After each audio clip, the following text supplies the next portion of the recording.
Hey there, food lovers. Welcome back to my channel.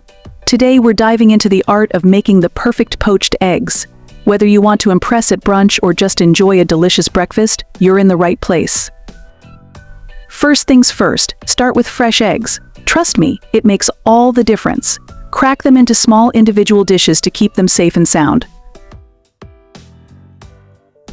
Next up, we're bringing water to a boil. But wait, add a splash of white wine vinegar.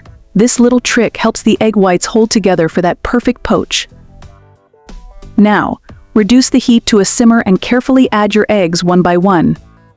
Give the water a little swirl to help those whites hug those yolks tight. Cover the pan and turn off the heat. Let those beauties poach for about 3 to 4 minutes. The anticipation is real. Time's up. Use a skimmer to gently lift your eggs out, and don't forget to blot them dry. We want them to look as good as they taste. And there you have it. The perfect poached eggs, every single time. Look at that runny yolk. Who's ready for brunch?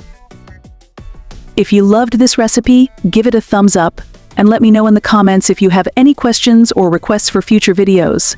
Happy cooking and see you next time.